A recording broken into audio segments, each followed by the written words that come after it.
नमस्कार दर्शकों, आप देख रहे हैं अभी न्यूज। और जैसा कि आप जानते हैं कि लगातार मथुरा में बढ़ती जा रही है लोगों को पथरी की समस्या। लेकिन ये पथरी की समस्या आखिर होती क्यों है और ये पथरी लोगों के लिए कितनी घातक है और इसके निकालने में किन किन परेशानियों का सामना करना पड़ता है। कभी कभी देखा जाता है कि इसके लिए बड़े बड़े ऑपरेशन भी करने पड़ते हैं। ये सब जानकारी देने के लिए आज मेरे साथ मौजूद हैं Rohit kidney and stone hospital से डॉक्टर रोहित सिंघल जी। हम बात करेंगे इनसे कि आखिर ये जो बीमारी है, जो पथरी होती है, इसकी शुरुआत कैसे होती है, लक्षण क्या होते हैं और कैसे लोग समय रहते इसके प्रति जागरूक हो सकते हैं ताकि उनके जो पथरी होने वाली हो उसको वो ना होने दें, बनने ना दें। सर, पहले तो आपको नमस्कार और अभी न्यूज़ को बहुत बहुत हार्दिक शुभकामनाएं। ये न्यूज़ चैनल अब नेशनल न्यूज़ चैनल भी बन चुका है, इसके लिए आपको हार्दिक शुभकामनाएं। मैं doctor Rohit Singhal, MCH urology. मैं सबसे पहले आपको ये बताना चाहूँगा कि हमारे क्षेत्र में, ब्रश क्षेत्र में पथरियों का रोग बहुत सामान्य है।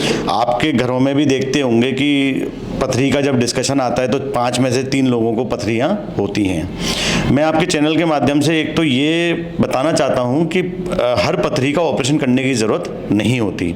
सबसे पहले हम ये समझ लेते हैं कि पथरियाँ कहाँ कहाँ हो सकती हैं। पथरी सामान्यतः गुर्दे में, अब गुर्दे की नली में जिसको हम अपनी भाषा में यूरेटर कहते हैं, पेशाब की थैली में जिसको यूरिनरी ब्लैडर कहते हैं, या गॉल ब्लैडर जिसको पित्त की थैली कही जाती है, यहाँ पे पथरियाँ हो सकती हैं। हर पथरी को ऑपरेशन द्वारा ही निकालना है, ये बात सही नहीं है। पथरी होने पर भी बहुत ज़्यादा घबराने की ज़रूरत नहीं है, बट उनके जो सिम्टम्स होते हैं उनसे यदि आप जागरूक हैं तो बहुत अर्ली स्टेज पर हम उस चीज़ को पकड़ सकते हैं। मरीज स्वयं पकड़ सकता है, एक डॉक्टर को कंसल्ट कर सकता है। जैसे पहले हम बात करते हैं गॉल ब्लैडर की पथरी की। गॉल ब्लैडर की पथरियाँ जब होती हैं तो सामान्यतः छोटी पथरियाँ कोई सिम्टम्स नहीं देती। जब बड़ी पथरी हो जाती है तो पेशेंट को अपच होना, गैस बनना, सामान्यतः उल्टी होना, या जब भी वो कुछ चिकनाई का सामान खाता है या दावत में जाता है तो उसको बहुत ज़्यादा गैस बन जाती है, उल्टियों की समस्या होने लगती है। ऐसी समस्याओं के साथ जब पेशेंट हमें मिलता है तो सबसे पहले हम जो एक जांच कराते हैं वो हम एक अल्ट्रासाउंड करवाते हैं उसके पेट का। उससे हमें पता लग जाता है कि ये पथरियाँ गॉल ब्लैडर में हैं या नहीं।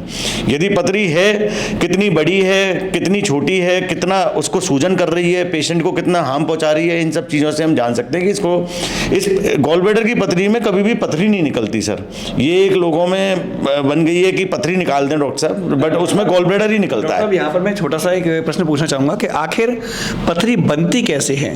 पथरी आखिर है क्या कि लोगों के अंदर अचानक एक टुकड़ा ऐसा बन जाता है पत्थर जैसा, उसे पथरी कहा जाता है। आखिर बनता क्यों है? इसके मुख्य कारण हो क्या सकते हैं?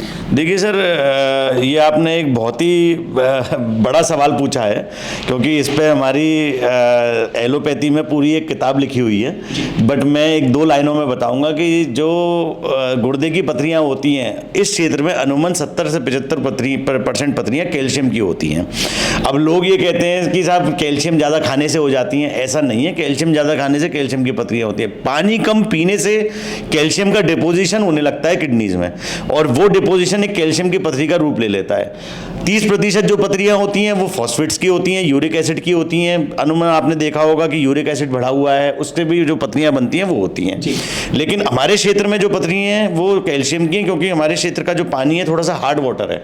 TDS जो पानी का है वो बढ़ा हुआ है, तो उसकी वजह से लोगों का पानी पीने का क्षमता भी कम है, पानी कम पीते हैं, मजदूरी ज़्यादा करते हैं, पसीना ज़्यादा बहता है, डिहाइड्रेशन में रहते हैं। इसकी वजह से वो पथरियाँ कैल्शियम की ज़्यादा बनने के चांस रहते हैं। यदि यहाँ पर अगर मैं कहूँ कि लोगों को ज़्यादा पानी पीना चाहिए, लोग कम मात्रा में पानी पी रहे हैं, उसकी वजह से पथरी की समस्या लोगों को हो रही है। आपका ये कहना बिल्कुल सही है। गुर्दे की पथरी, गुर्दे की नली की पथरी, पूरे यूरिनरी सिस्टम की पथरियों का मेन श्रेय पानी कम पीने को ही जाता है। पानी यदि कोई बहुत ज़्यादा पीते हैं, पानी का इंटेक अच्छा है, अच्छा फ्लूइड इंटेक है, यूरिन बिल्कुल वाइट होता है, तो पथरी बनने का प्रमाण 20 से 30% कम रहता है। अब बात करते हैं गॉल ब्लैडर की। गॉल ब्लैडर की पथरियाँ जो होती हैं वो कोलेस्ट्रॉल स्टोन्स होते हैं। कोलेस्ट्रॉल स्टोन्स मतलब चिकनाई वाली पथरियाँ होती हैं, उसमें पानी का श्रेय नहीं है। लेकिन खान पीन में चिकनाई कम खाना, अनुमान हमारे क्षेत्र में कचौड़ी खाना बहुत प्रचलित है सुबह ही सुबह लोग। तो मैं तो मरीज को बोलता हूँ कि बहुत ज़्यादा चिकनाई या डेली का एक रूटीन ना बनाएं, एक सादा जीवन करें, सादा भोजन लें, व्यायाम करें, घूमें 5 से 6 किलोमीटर, पानी का इंटेक 5 से 6 लीटर हो। इन सब चीज़ों पर यदि हम ध्यान देते हैं तो पूरे शरीर की पथरियों को हम कम कर सकते हैं। साहब एक आखिरी सवाल और है कि लोग कहते हैं, कुछ डॉक्टर सलाह देते हैं कि आप आरओ का पानी ना पिएं, और कुछ लोग कहते हैं कि आरओ के पानी को ही पीना चाहिए। आपकी क्या राय है? क्योंकि मैं इस वक्त बात कर रहा हूँ, बहुत ही ज़्यादा एक ऐसा मैटर है जिस पर लोगों की अलग अलग राय हैं, और लोग इस बात को अभी तक कन्फ्यूजन से लेते हैं कि आखिर हमें पानी पीना कैसा चाहिए। क्या आरओ का पानी लोगों के स्वास्थ्य के लिए लाभदायक है या फिर नुकसानदायक है? सर, पथरी को लेके कहेंगे तो आरओ का पानी स्वास्थ्य के लिए लाभदायक है। क्यों? जो हमारे पानी का टीडीएस है मथुरा शहर में, वो अनुमान 150-200 के ऊपर है। लेकिन यदि हम आरओ का पानी पीते हैं, सर सिर्फ आरओ का पानी पीने से काम नहीं चलेगा, आपको अपने आरओ के पानी का टीडीएस भी चेक कराना चाहिए। उसका टीडीएस 100 के नीचे होना चाहिए। जो भी आरओ आपकी सर्विसिंग करते हैं उनके पास एक टीडीएस चेक करने का मीटर होता है, तो उसको आप चेक कराएं, 100 के नीचे टीडीएस हो।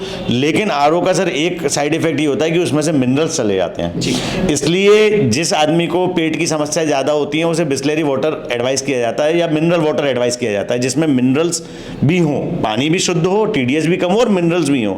आरओ के पानी में मिनरल्स नहीं होते सर, बस मिनरल्स, लेकिन हमारे पूरे शरीर के लिए बहुत ज़्यादा ज़रूरी है। यदि आप मिनरल इंटेक कर लेते हैं तो आरओ का पानी आप पी सकते हैं, बट टीडीएस 100 के नीचे होना चाहिए। यदि बात की जाए ब्रज क्षेत्र की, तो ब्रज क्षेत्र में आप देखते होंगे कि जगह जगह पर समरसेबल लगे हुए हैं और प्रकृति का शुद्ध पानी ही लोगों को पीने के लिए मिलता है। टंकियों का प्रयोग हमारे यहाँ पर कम है अभी तक।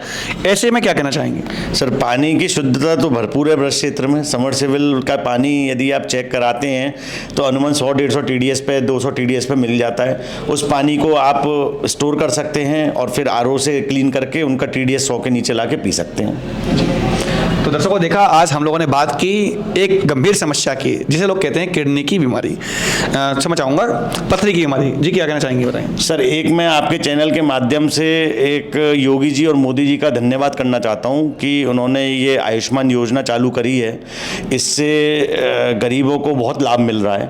हमारे हॉस्पिटल में भी गरीबों को बहुत लाभ मिल रहा है। मरीज को पूरा ट्रीटमेंट फ्री किया जा रहा है, और पथरी का ट्रीटमेंट, गॉल ब्लैडर की पथरी का ट्रीटमेंट, सारे ट्रीटमेंट फ्री हो रहे हैं। और मैं एक मरीज में नई उमंग देख रहा हूं अपना ट्रीटमेंट कराने की, क्योंकि सर 25-30-40 हज़ार रुपये किसी के घर पे नहीं। कह सकते हैं क्या लोगों में बराबर जागरूकता आ रही है? सर, जागरूकता हेल्थ के प्रति आ रही है, क्योंकि ट्रीटमेंट में पैसा खर्च नहीं होना है, फ्री हो रहा है ट्रीटमेंट। एक बहुत बढ़िया तरीके से स्ट्रीमलाइन कर दी गई है इस योजना को। लोगों को जागरूकता हो रही है। हम भी, हमारे पास भी जब पेशेंट आता है हम जागरूक करते हैं कि आपका कार्ड नहीं बना है, नाम है तो कार्ड बनवा लीजिए, जिससे आगे चल के कभी भी कोई प्रॉब्लम होगी तो वो ट्रीटमेंट आपका फ्री होगा। तो मैं आपके चैनल के माध्यम से सरकार को बहुत धन्यवाद करना चाहता हूं और तहे दिल से कहना चाहता हूं कि इस योजना के तहत ट्रीटमेंट फ्री हो रहा है, मरीज खुश है। हम लोगों को भी बहुत आसानी हो गई है कि मरीज का जब दुखी चेहरा देखते हैं कि वो पैसे नहीं दे पा रहा है और परेशान भी है, तो एक इंसान होने के नाते तो दिल तो दुखी होता है सर। लेकिन जब एक योजना के तहत उसका ट्रीटमेंट होता है, सेटिस्फेक्शन लेवल देखते हैं, तो एक ट्रीटमेंट करने के साथ साथ एक इंसानियत की भी भावना मन में जागती है। तो दर्शकों, देखा आपने आज हम लोगों ने किस प्रकार से बात की कि एक ऐसी समस्या के बारे में जो अमूमन लोगों को हो ही जाती है, और अधिकतर लोग इस चीज़ से परेशान हैं, जो है पथरी। आखिर पथरी बनती क्यों है, क्या उसके कारण हैं, और कैसे जागरूकता ला करके हमें इस गंभीर बीमारी से बच भी सकते हैं। फिलहाल के लिए इतना ही। मैं अपने सहयोगी पवन आनंद के साथ गोपाल चतुर्वेदी, अभी न्यूज़।